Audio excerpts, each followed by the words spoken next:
Hello friends, welcome back to my channel. রাজ্য সরকারি কর্মী, শিক্ষাকর্মী এবং পেনশন হোল্ডারদের জন্য ডিএ সংক্রান্ত গুরুত্বপূর্ণ আপডেট। বর্তমানে রাজ্য সরকারি কর্মীরা 18% হারে ডিএ পায় এবং কেন্দ্রীয় সরকারি কর্মীরা 60% হারে ডিএ পাচ্ছে। বাজেটের আগে কেন্দ্রীয় সরকারি কর্মীরা একে তো নতুন পে কমিশন পেতে চলেছে, তার সঙ্গে সঙ্গে তারা আরও কয়েক শতাংশ ডিএ পেতে চলেছে।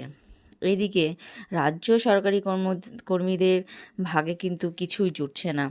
রাজ্য বাজেট আগামী 5ই ফেব্রুয়ারি, তার আগে অবশ্যই কিন্তু ডিএ ঘোষণা হতে চলেছে।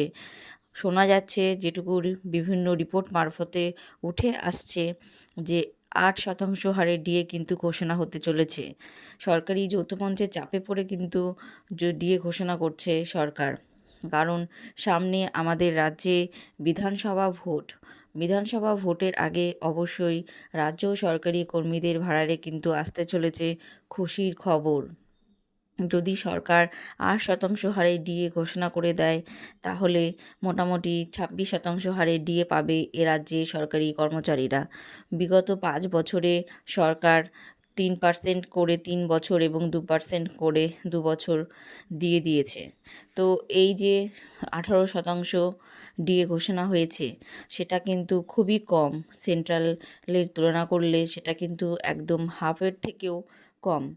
তো রাজ্য সরকারি কর্মীদের বড় আশা যে সেন্ট্রালের হারে ডিএ ঘোষণা করা হবে, কিন্তু যেটুকু বোঝা যাচ্ছে যে বর্তমানে যে সরকার আছে সেই সরকারের আমলে কিন্তু মনে হচ্ছে না যে 8% হারে ডিএ এবার ঘোষণা হতে চলেছে।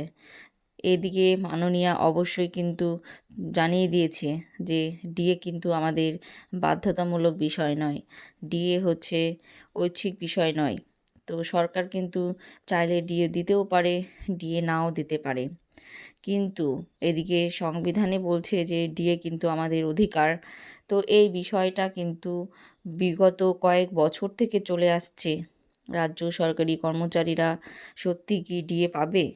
তো এই বিষয়টা কিন্তু অবশ্যই ডিপেন্ড করছে সামনে যে বিধানসভা ভোট হতে চলেছে তার ওপর।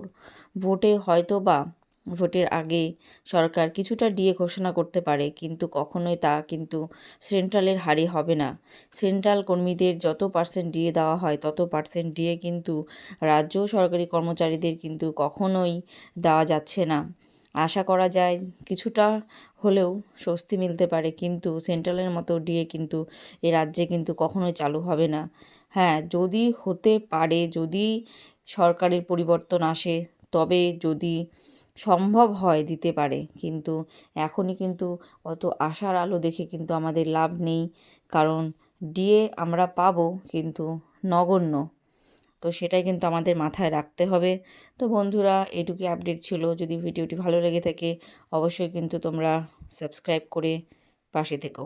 Thanks for watching.